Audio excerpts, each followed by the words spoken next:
Okay. So as Sean said, my name is Jessie, and I'm the graduate assistant this year for the HBF grant project for Versailles State Park. This is the second year that we have done a project at Versailles.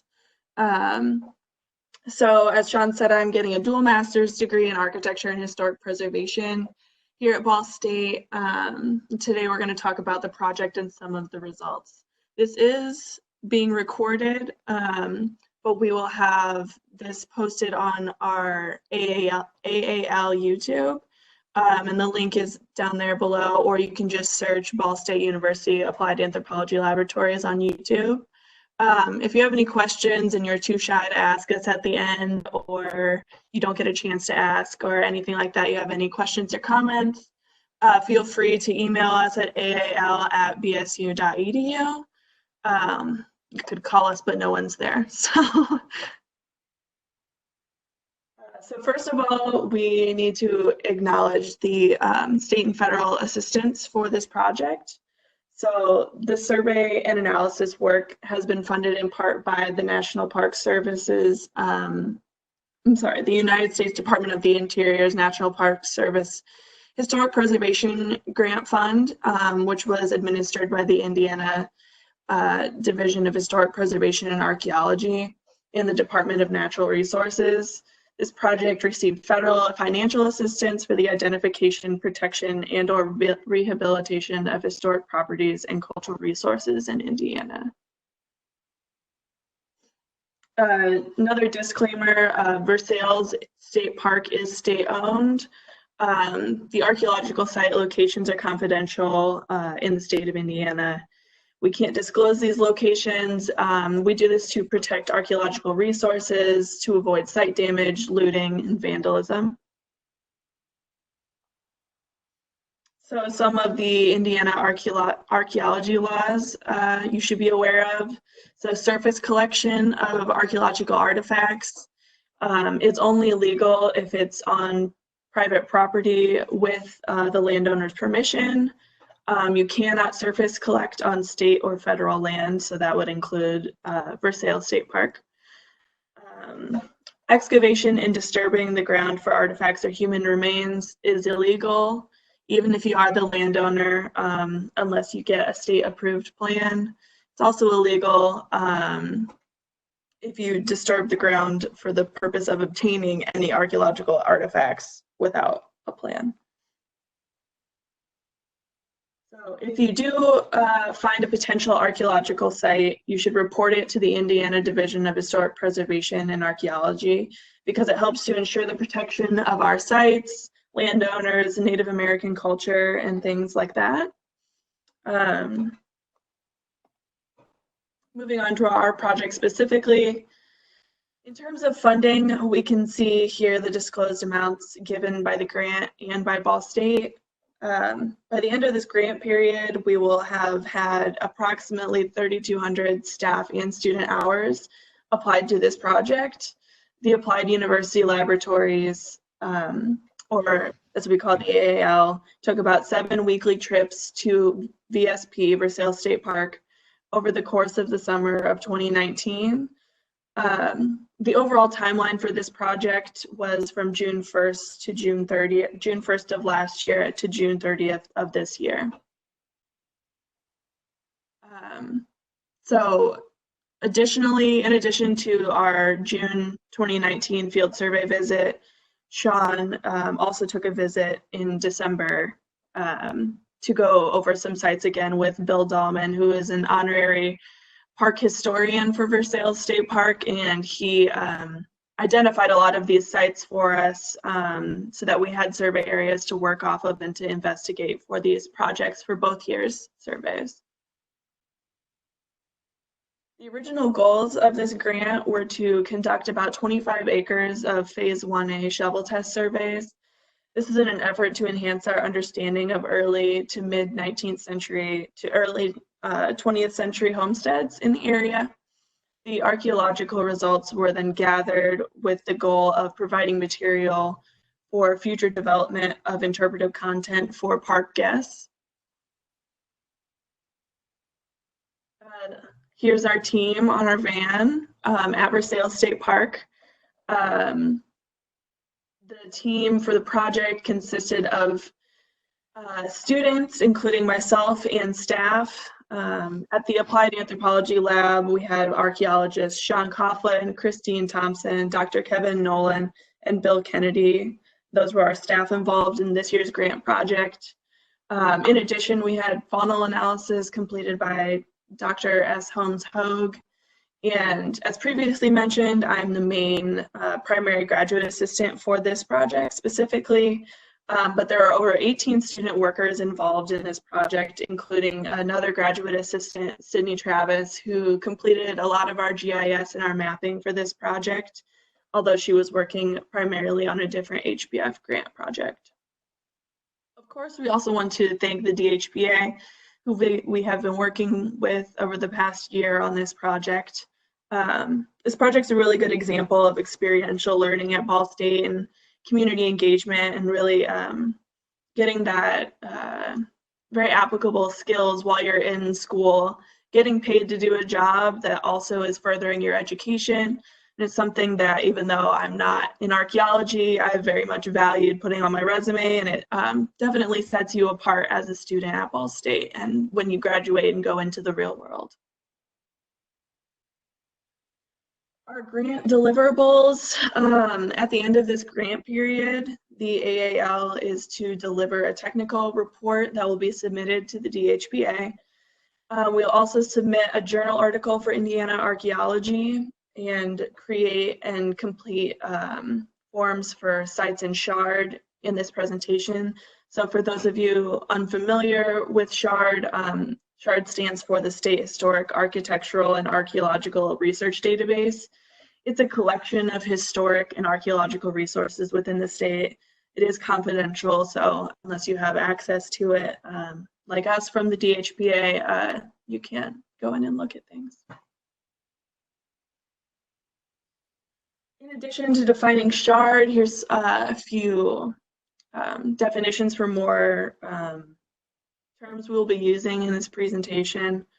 For example, an artifact is any portable object that's made or used by humans. This can be prehistoric or historic. We pick up anything that could be more than 50 years old. So for this, this project, we focused more on the historic artifacts. We did find some prehistoric artifacts, but only 8, whereas we found 871 historic artifacts. So for historic artifacts, a lot of those are lithics. So a lithic is an artifact made of chipped stone. Chert is a sedimentary rock that was used to make a prehistoric tool. So a lot of those lithics are made out of chert. Diagnostic is the term we use to define an artifact that can be dated. So it helps us get an idea of what time period a site could have been inhabited during.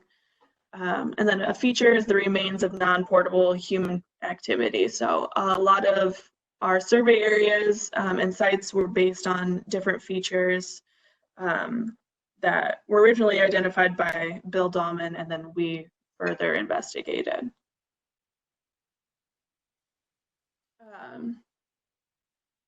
So another aspect of this presentation that should be explained first is how we refer to sites. So in the state of Indiana, specifically, we use 12, and then the abbreviation for the county that the site is in, and then the number of the site within that county. So this would be the 251st site within Ripley County in Indiana. This is a nationwide format we use. It's the Smithsonian trinomial way of classifying and nomenclature, excuse me. So it goes alphabetically. So for example, Illinois would be 11, Louisiana is 16, and so on.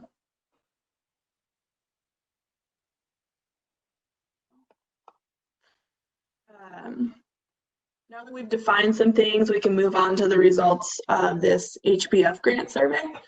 Versailles State Park is located in southeastern Indiana, and the state park itself is located just outside of the city of Versailles.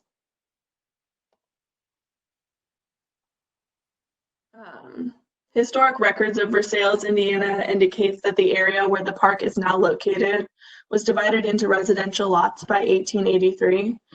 During the Great Depression, the National Park Service started planning to build a federal park in southeast Indiana that would convert farmland back to the native habitat. The Civilian Conservation Corps, which is the CCC, began gathering land in 1934 as part of a New Deal work program to preserve the natural resources of the country, as well as provide employment during the Depression. This program initially built barracks and administrative buildings for laborers, but we're also working to create structures for Versailles Federal Park. So in 1936, the CCC had built a 4-H camp, Oak Grove's shelter, which is something that still stands today, a watchtower, a campground, and a campground for park visitors. At the same time as this, CCC employees were also engaged in replanting trees that had been removed by inhabitants of those residential lots. In 1943, the 5,988 acres of land known as the Versailles Project was transferred from the National Park Service to the state of Indiana, which then officially created Versailles State Park. As I mentioned earlier, many student and staff hours were spent on this project, which included numerous trips to Versailles State Park where our students and supervisors camped during the week as they surveyed. I know Bill Kennedy was one of the main supervisor for all of this. I did not participate in this field work last summer, but Sean did, so I'm going to turn it over to him to talk about that experience and some of the methods that we used for completing this survey phase of the project. So for each area that Bill Dahlman had identified, usually some feature, foundation, cistern, or something that he identified, we overlaid a 1-acre survey grid and basically shovel tested on this grid every 15 meters or to about 50 feet apart, usually about 21 holes. Based on the artifacts from those holes, we go on and do some additional shovel testing to define boundaries within that acre. And these radials, as we call them, were about 5 meters apart.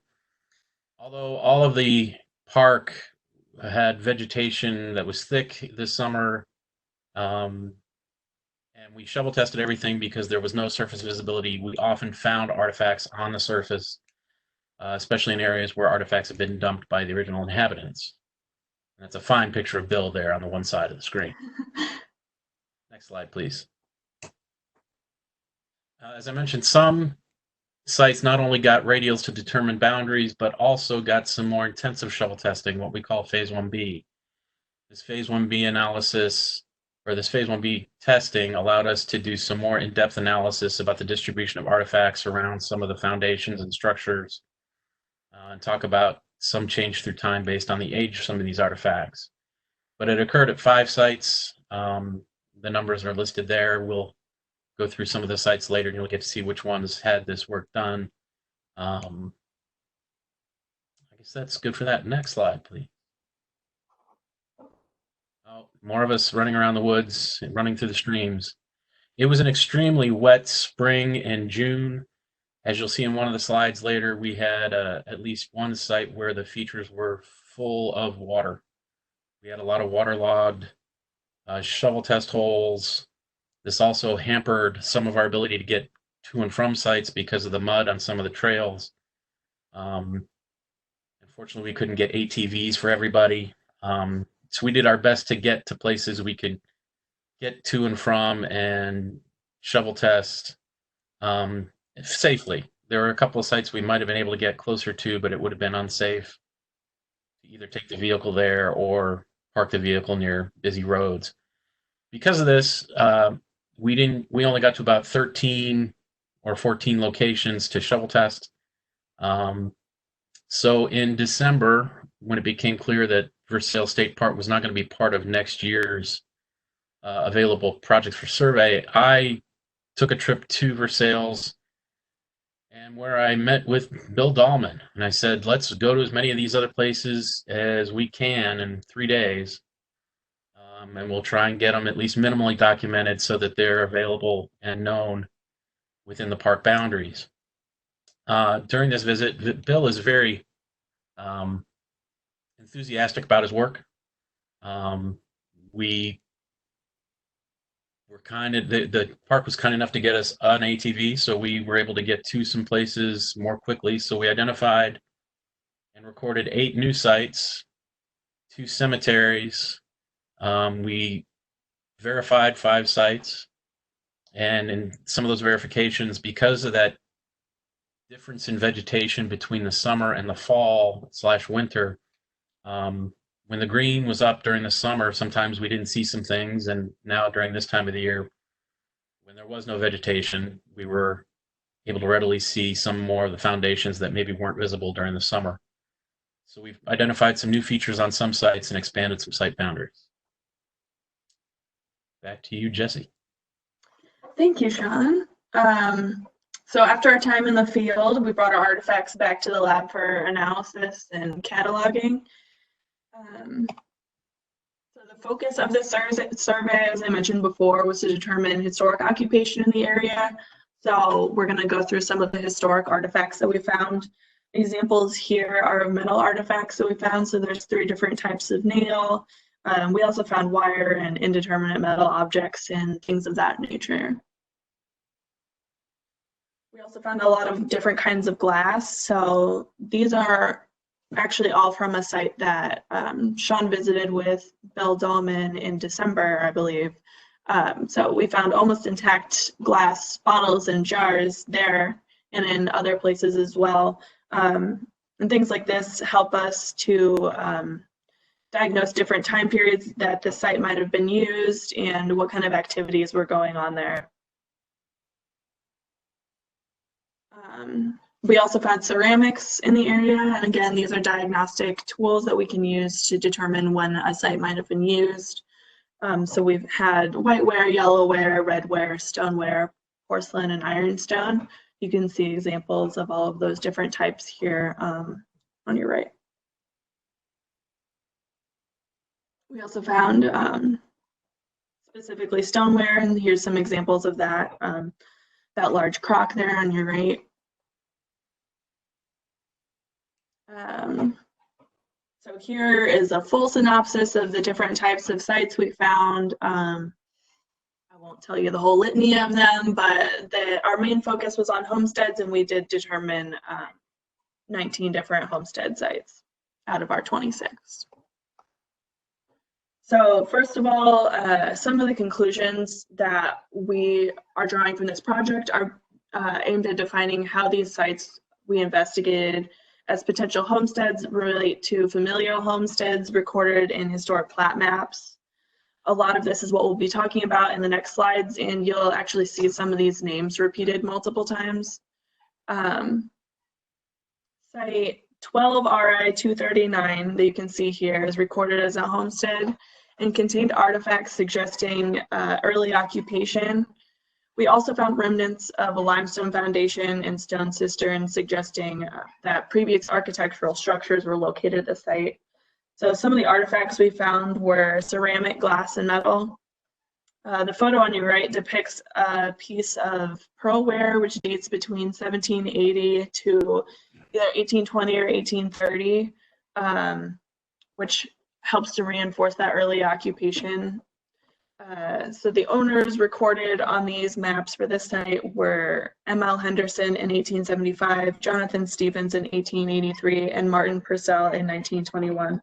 And all of these names are repeated multiple times in different survey areas that we investigated throughout Versailles State Park, and it helps to reinforce that potential narrative of these being homesteads that were passed down through the generations, or certain families owned multiple plots of land at the same time. As Sean was mentioning, this is an example of a site that the field conditions really made it difficult for us to figure some things out about the site, but we did find 2 very large, I think we were calling them 2 stone cisterns. They were about 5 meters in diameter, so about like 16.5 feet wide. And and it's completely underwater in that photo there, so you can kind of get an idea of the scale even though it is underwater.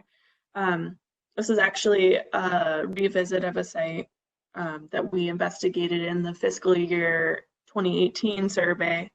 We were able to expand those site boundaries and find 5 more features to add to that site. So we recorded this as a homestead and historic and prehistoric scatter. We did find 2 different prehistoric artifacts at this site, including a heat-treated amorphous core and a flake. But our artifacts that we found were ceramic, glass, and metal. And yeah, but the main part of this was the those features. So site 12 RI 249 is recorded as a homestead and contained 1 artifact that shows a concise date range. That artifact that we found is a piece of solarized glass, blown-in mold bottle with an applied finish dating between 1880 and 1915, which also coincides with years that we have historic plat maps that show individuals owning this land. So we would assume that M.L. Henderson and Moore L. Henderson are probably the same person, if not in the same family. So that individual owned that land for at least part of the time period that this object could have been from. And then Martin Purcell owned the area after that. We also found remnants of a concrete ring just outside of this survey area that we included in the site. So 12 RI 262 we recorded as a homestead and prehistoric isolate. It included 113 ceramic, glass, metal, stone, wood artifacts, and then also a prehistoric edge modified flake. This property was owned by William Benson in 1875, Sam Benson in 1883, and J.F. Thornton in 1921. So another example of potentially family-owned property for multiple years or generations. This site included 2 limestone footers, so examples of previous potential architectural structures. And then the artifacts found here included solarized glass shards dating between 1880 and 1915, and glass milk lid liners dating to around 1871. And then you can see a button there, which was a crosser button, just another interesting artifact we found. So for 12 RI 263, we identified this as a homestead. This one had 227 ceramic, glass, synthetic rubber, metal, and a toothpaste artifact. So you can see the toothpaste there on the right. Probably our most interesting and unique artifact we found this year. That actually has a pretty concise date range because it's so specific. So we dated that to about 1934. Additionally, we found glass milk lid liners dating to about 1871 and pearlware and whiteware dating to the early 1800s. You can also see on your right an example of the feature we found there, which is a foundation. So this property was also owned by, it would appear to be the Young family from at least 1875 to 1883, and then by George Lewis in 1921. 12 RI 263 is our first example of a phase 1B survey area. So as you saw, we found a lot of different artifacts there. And partially that is because we heavily surveyed the site and did a lot of shovel test pit holes to determine that. So when you combine all the density contours together, you can see that most of these artifacts are near, mostly north and south, the foundation. And there is a concentration in the northern area of the site. So you can see my cursor? Over here is where the features were. Your guys' faces are right over the site on my screen. So it's kind of in the center there of the site, but we found a lot of kitchen artifacts located near the foundation. And the area with the densest artifact concentrations were predominantly associated with mid-19th to early 20th century materials. So there's a lot of information on this map, and that's because we found a lot of information in our Phase 1B survey of this site.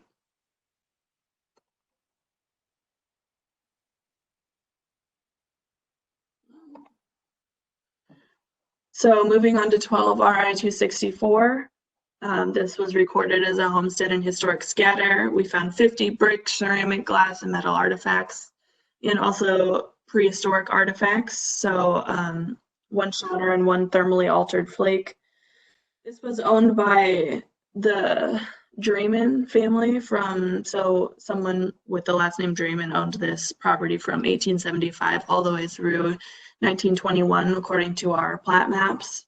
Some of the examples of artifacts we found are shown below, so some glass, ceramic, and a nail. We also found a limestone foundation and a cistern and a brick pile, and you can see an example of that in the photo on your right. 12 RI 265 is recorded as a homestead and historic scatter. It included ceramic, glass, and metal artifacts, one prehistoric artifact, and it was owned by potentially the same person, Jonathan Stevens, in 1875 as well as 1883, and by Mrs. George W. Hunter in 1921. So some examples of some pretty cool artifacts you can see at the bottom. We have some almost totally intact glass objects, so a bottle and a drinking glass, and also some ceramics. You can also see an example of our feature to the right. So we found a concrete slab, a brick pile, and a brick and limestone scatter, and those all compiled this site. This is another example of a Phase 1B site. So as you saw, we found a lot of different artifacts. So we did intensively investigate this site. But with this site, you can see the three features are those stars towards the bottom of the survey area. There were relatively few artifacts found near these features, which is pretty interesting considering what kind of features they are.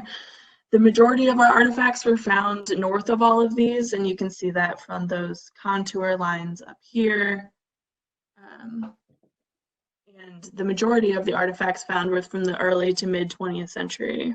The oldest materials we found is this darker concentration up here in the north, and those date to about the mid 1800s. 12 RI 267 is recorded as a homestead and historic scatter. This included 153 ceramic, glass, metal, and leather artifacts. This was, again, owned by the same individuals as we saw in that first site. So M.L. Henderson in 1875 and 1883, and then Martin Purcell in 1921. So you can see an example of the feature, which was we found a foundation and a brick pile. So you can see an example of that in your top right, on the photo on your top right. And additionally, some photos of the artifacts we found. So some of the glass on your left and ceramic on the right. This is another Phase 1B site that we investigated. So one of the, near the foundation feature, we did not find many artifacts, but the majority of the artifacts were to the north and west, and they overlap that brick pile feature. Many of the artifacts here were kitchen functions, so you can see that the green lines represent kitchen artifacts, and they're very dense over here, so you can tell that there were many found in this area. The artifact dates near the two different features date to the early to mid 19th century, so relatively old from the other artifacts that we've been seeing. You can see that through this more reddish orange concentrations here. 12 RI 268 is recorded as a homestead. This included ceramic, glass, metal, and slate artifacts. It was owned by the same individual, E.P. Gray, in 1875, as well as in 1883, and then Aldert Moody in 1921. So We found a foundation and a cistern at this site. The example of the foundation can be seen on the bottom right there. And then an example of a glass artifact is on the left. This is another phase 1B site. Most of the artifacts are located near the two features, but closer to the foundation feature. So it's pretty interesting. You can see here those the density lines, the contour lines. The central area with the densest concentrations is predominantly associated with mid-19th century materials. So it also has one of our older deposits for the site. And you can see that again here with those density contours. And 12 RI 276 is also recorded as a homestead. This is one of the sites that Sean visited with Bill Dahlman. It included, so we did collect a few artifacts here, ceramic, glass, metal, and slate. It was owned by A.P. Gray in 1875 and 1883, and Albert Moody in 1921. And we found a foundation and a cistern here. So moving on to our research interests and conclusions to wrap this all up. In total, between the 2 years, we found 43 sites, 8 prehistoric artifacts this year, and then 871 historic artifacts this year as well. And then in total, we found all these different site types, including concrete features, cemetery, foundation, homestead, historic isolate, historic road, historic scatter, lithic scatter, prehistoric isolate, prehistoric scatter, a trash dump, and a well. So we recommended a lot of these sites as potentially eligible for the National Register of Historic Places. When looking at this, we also thought about the possibility of creating a archaeological National Register district with these contributing sites. So anything that would be potentially contributing that we investigated, we would recommend as a contributing site within, or yes, a contributing site within the district. So we would recommend that these would fall under criterion A potentially, which demonstrates patterns of an area's development, and potentially also under criterion D, having the potential to yield additional information. So some examples of National Register districts that are archaeological sites, because they're not quite as common or well known as just historic districts, because you can find those all over in your city, like your historic neighborhoods and things. So Grand Gulch, Utah is an example of one, and that one is rock art and dwellings. And then another example that's a bit more closely related to our project would be the Kukak Cannery Archaeological Historic District, which is located in Alaska. And they're historic ruins of an old cannery district, and much more related to our historical ruins that we have at Versailles State Park. Another conclusion we have is about all these familial homesteads. So as you've seen, a lot of these families were repeated over and over and in different sites and through different generations. And these are just some examples of families that had a big stronghold in the area for multiple years and in multiple areas. From the 24 survey areas from fiscal year 18 and 19, they are recorded in historic atlas maps as being owned by a member of the same family in 2 or more consecutive atlas map years. So a lot of these different survey areas from and sites from that 48 site total were also owned by the same family for multiple years in a row. So that demonstrates that theory that these were homesteads for generations of families. So for example, Survey Area 1 and Survey Area 6104 were both owned by the individuals with the last name from the 1875 Atlas to the 1921 Atlas. And this is another example of how this work can be further developed into interpretive materials for Versailles State Park and for visitors. I know it was mentioned that Bill Dahlman has taken some descendants of these homesteads back to see some of these ruins, these areas that they would have, their ancestors would have inhabited. So it's just an example of how this could be used for public use. So one last interesting example of the familial homesteads is I did some research to go back and see potentially if these were some of the first settlers of the area, and I found some land grants from the Jeffersonville land office, and some of these same names show up in the earlier atlases that we have. So 1875 and 1883 also show up in a land grant. So the individual that was given this particular land grant also has it signed by the president there. You can see Martin Van Buren. So this was given out in 1838, so it could potentially be the same family from 1838 all the way through 1921, at least in this example and in several others. Finally, to wrap this up, I want to thank the entire team. Here's a fun photo we took when Charlie Cardinal came to visit. He looks very professional in his blazer, but also has his AAL t-shirt on. Of course, we want to thank the Indiana Division of Historic Preservation and Archaeology, the Historic Preservation Fund grant funding, the Applied Anthropology Laboratories Department of Anthropology, our staff and students, our support staff, including the Sponsored Projects Administration, and of course the Versailles State Park staff and Bill Dahlman. Thank you for watching our presentation. Now we're going to open it up for questions and comments and things. John, you're in control of everybody. Oh, God.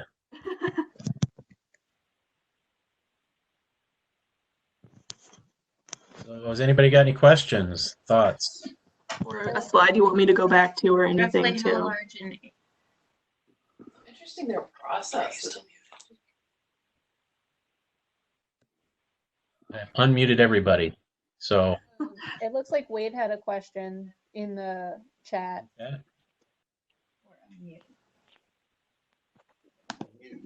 Well, FYI, we're not muted. Oh, I'm not sure how big it would be, Wade. I mean, at this point, I think you're potentially, because of the distribution of sites, looking at the whole park.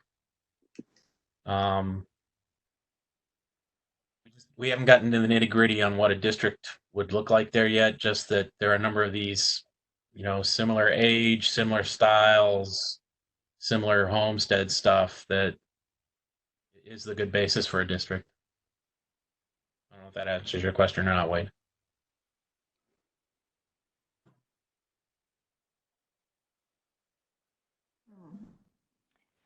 This is Malia, anything that you expected to find and didn't, or didn't expect to find and did? Like, what were the surprising? Actually, if you go back to the opening slide, Jesse, we saw a lot, or I saw a lot of foundations on this project that were, low to the ground, covered in things.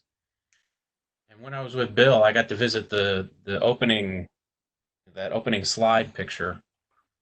This huge basement foundation, these large walls.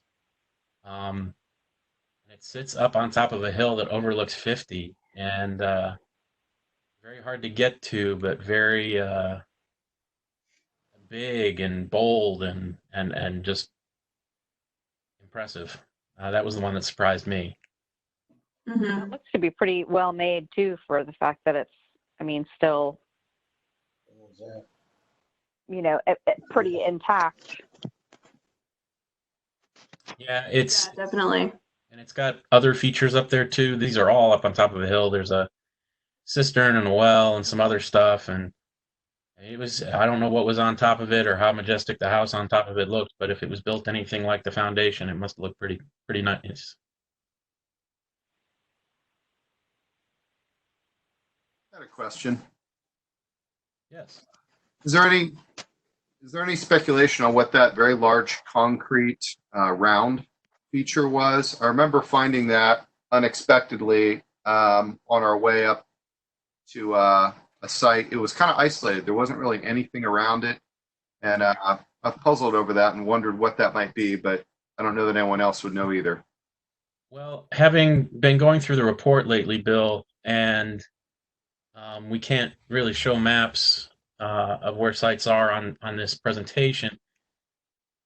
The concrete ring that's identified as one site is just east of one of the homesteads identified. And if you look at the historic plats, they're on the same piece of property. So I'm wondering if that's an outbuilding and or I know on some other, like the project we did last year in Calvert Porter Woods, we had a what I thought was initially a silo foundation was actually a foundation for a water holding tank attached to a The windmill. windmill. Mhm. I'm wondering if that's some kind of water holding tank base that was near outbuildings on that property, and that those may all relate to the same period of occupation, although the sites at this time are separated spatially. But that's my guess on that right now. Any more research?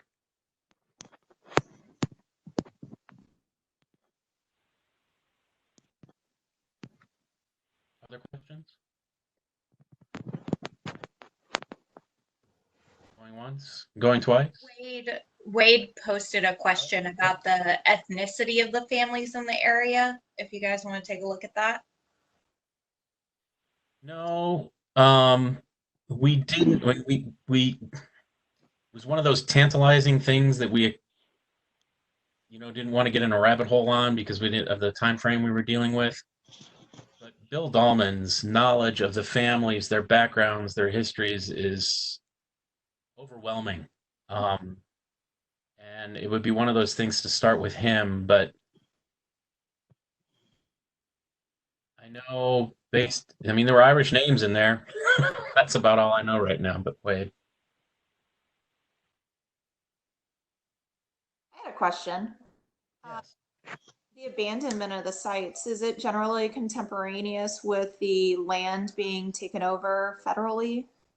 Yeah, in fact, Bill Dahlman has a picture of 3 CCC workers standing outside a house with their arms full of books.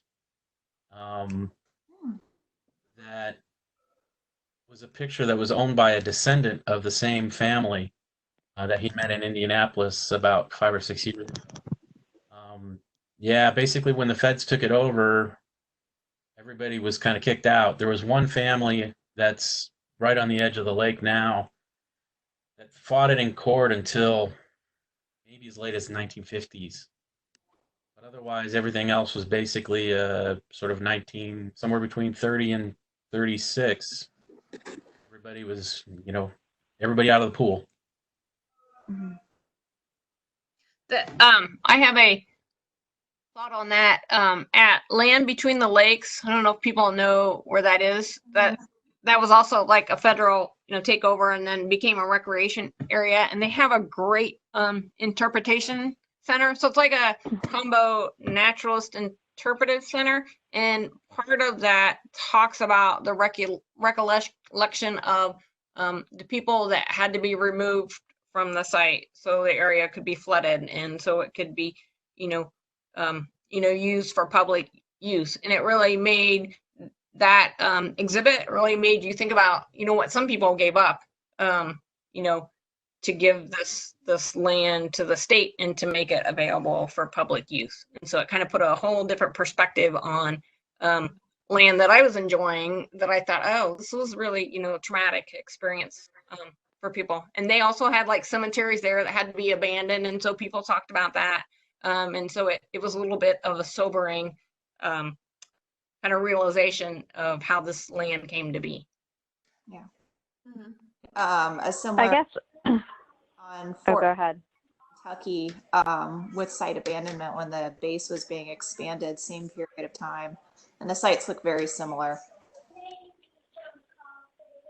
I was just going to follow up on that, Chris, too. I know that, kind of one of the goals of the project working with the landowning divisions and state parks in particular, is that they are interested in how this information can be used to provide interpretation to the public. So do you have any, I mean, I understand, you know, your project only goes so far, and then, you know, the information is provided to the state park, but at this point, you know, do they anticipate taking this information to do some of that interpretation like you were talking about at the other place? Because I think that would be really interesting to provide something like that to the public at Versailles, that this is, you know, part of the history of how the property came into public use.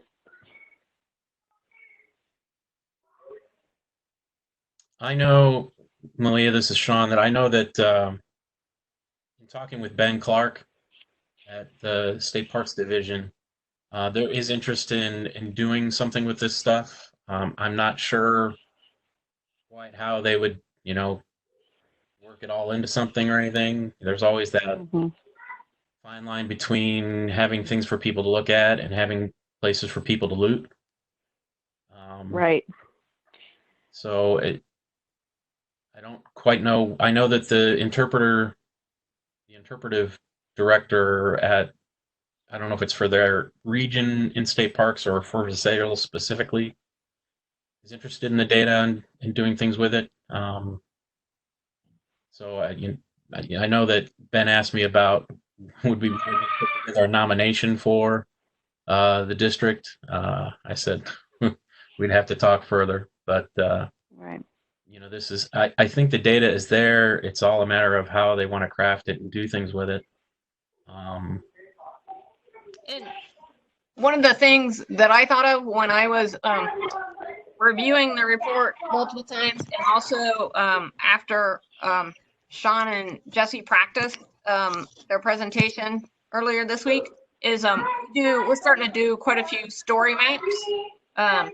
So online maps you could do that wouldn't have to map the location of these, where it could tell a story of each one of these homesteads, and that was kind of something that people could be anywhere in the park or at home or wherever, and they could take the story map and learn the stories of these homesteads and look at the remains without being there and learn about the people that lived there. So that might be, I hadn't even discussed it with the rest of the team here, which is something that kind of stuck in my mind. And another thing, this is Kevin, Malia, I'm not sure if you can see us.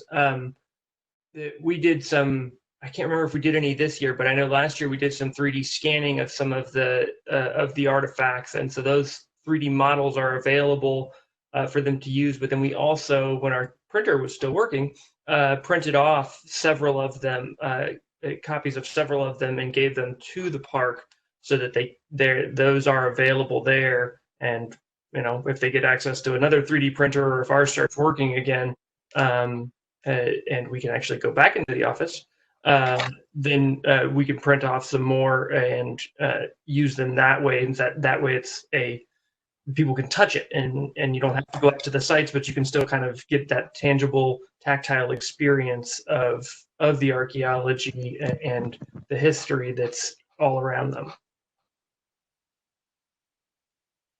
And I think one of the, if you would take this information and either write another grant or fund it yourself or whatever, if you do something like, whether it be a story map or some other way to present these people's stories, is, you had to think about when somebody like, in 20 years, when Bill Dahlman's, not around, how are you going to record all this information? Or, if there's other Bill Dahlmans there that knows of this. So,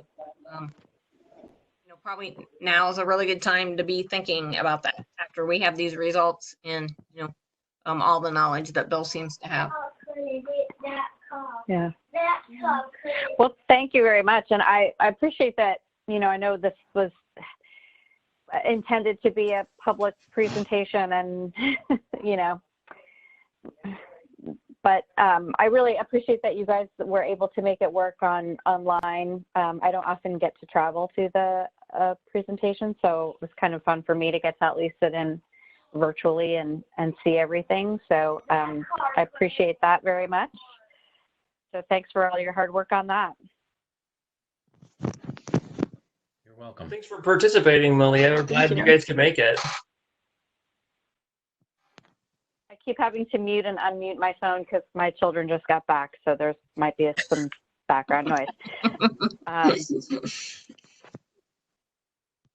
Any other questions? Thoughts, comments? I don't think so. I was just gonna say I really enjoyed it, and it's great to see all the hard follow-up work that went on after the field work. That was a lot of work, and it's funny to me 8 years later, just seeing the distribution of those artifacts, I can recognize which ones those are. So I think it's very true to what we found in the field, and it was such a pleasure to work on. It's a very beautiful state park, and a lot of people worked really hard on the project. So great job. Well, thank you, Bill. Thank you. Thank you for your running field work. Well, we look forward to all the final products for the grant. So we look forward to giving them to you. No one looks more forward to it than us, Malia. Oh, I bet. All right. Well, thanks again, you guys. I'm going to sign off. Okay. Thanks. All right. Take care. You too. Thanks, everybody. Bye. Have a great day, folks. Bye, thanks, John. That's the end of our meeting. Thanks, Jesse. Okay, good job, guys. Nice.